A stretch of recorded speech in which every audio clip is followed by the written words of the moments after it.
మన ముందు బొగ్గరం ప్రసాదరావు గారు, వీరు గుంటూరు నుండి వచ్చారు. సో వీరి గురించి రెండు చిన్న పరిచయ వాక్యాలు. కాలేజ్ ఎకనామిక్స్ లెక్చరర్గా పనిచేసి regional joint director govt college ఎడ్యుకేషన్గా రిటైర్ అయ్యారు వీరు.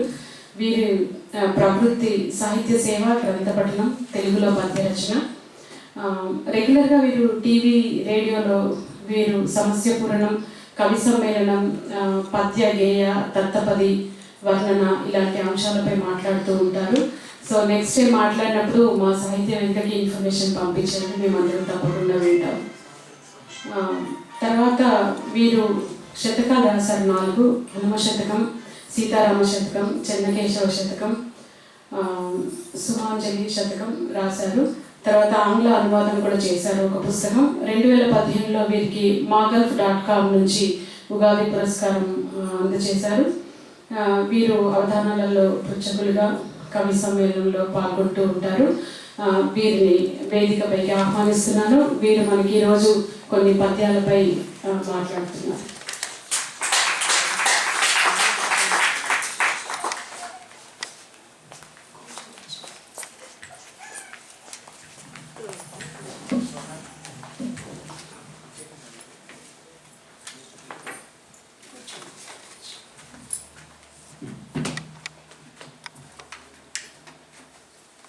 సభాకల్పతరుం వందే వేదశకోపజీవినం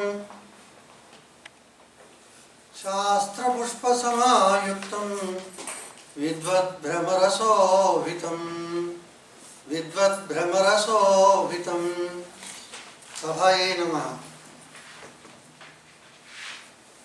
నేను వారు ఇందాక చెప్పినట్టుగా గుంటూరులో ఉంటాను, ఆంధ్రప్రదేశ్, ఇండియా నుంచి. మా అబ్బాయి ఇక్కడ రవీంద్ర బొగ్గరం ఇక్కడ ఫ్రిస్కోలో పనిచేస్తూ ఉంటాడు. ఏదో వారిని చూద్దామని చెప్పి వచ్చున్నాము. సరే, వారు ఇక్కడ ఈ నెల తెలుగు వెన్నెల కార్యక్రమం, సాహిత్య కార్యక్రమం జరుగుతూ ఉంటుందని చెప్పి తెలుసుకొని, సరే నేను కూడా మీతో 4 విషయాలు ముచ్చటిస్తే బాగుంటుందనే ఉద్దేశంతో వచ్చి మిమ్మల్ని అందరినీ కలుసుకోవటం చాలా సంతోషంగా ఉంది. ఇంత ఎక్కడ డాలర్సు, ఎక్కడ ఆంధ్రప్రదేశ్, ఎక్కడ ఇండియా, ఇక్కడ ఉన్నటువంటి సాహిత్య పిపాస్ అనేటటువంటి మాబోటి వాళ్ళకి ఉన్నటువంటి దాన్ని వెలికి తీసుకురావడానికి ఇది ఒక మంచి వేదిక ఏర్పాటు చేశారు. మీరు ఈ నెల తెలుగు వెన్నెల కార్యక్రమంలో మీరు మహత్తరమైనటువంటి కృషి చేస్తున్నారు.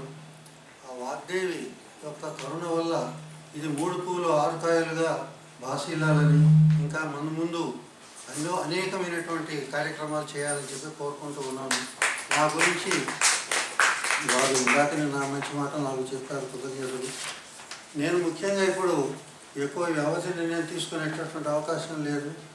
వారు దేని గురించి మాట్లాడతారు అంటే ఏమి చెప్పాలా, ఏదో నాకు తోచినట్టు ఈ కార్యక్రమాన్ని గురించి మీరు ఇంత విశేషంగా చేస్తున్నారు కాబట్టి దాని గురించే ఏదో నాకు పద్య రచన అనేటటువంటిది అలవాటు.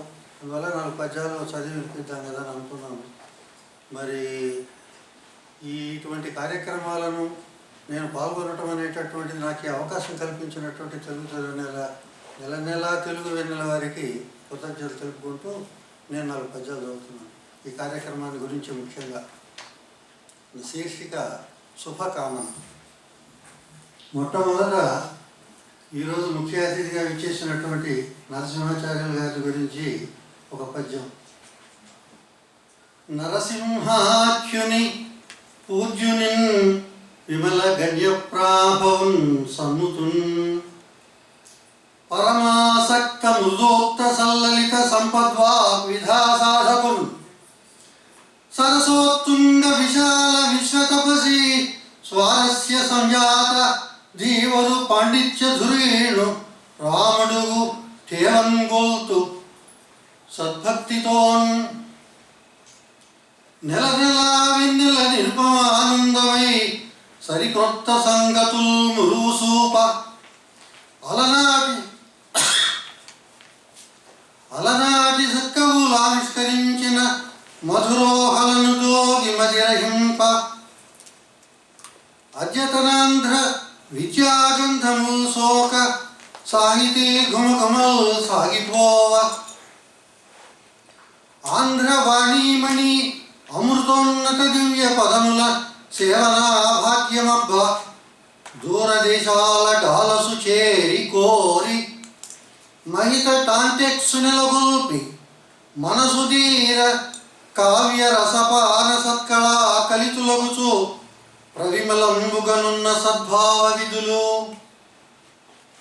మాతృభాష నుంచి మధ్యుల పణితిని దీక్షభూని దాని తెరగులరసి మంచి పెంచి పంచి మంచి పెంచి పంచి మధుర భావనల రేగి సంతసించు మిమ్ము సన్నుతింతూ శ్రీకరమై శుభంకరము చిద్ఘనమై. మరి ఇంత దూరం వచ్చాం, మన భరతమాతను మర్చిపోండి, ఒకసారి గుర్తు చేసుకుందాం.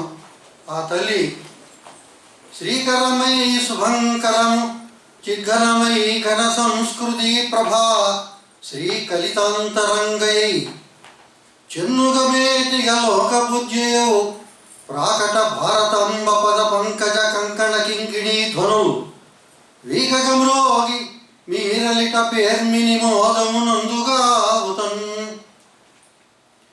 ప్రాకట భారతంబ పద పంకజ కంకణ కింకిణీ ధ్వనులు వీకగమ్రోగ మీరలిట పేర్మిని మోదమునందుగావుతన్.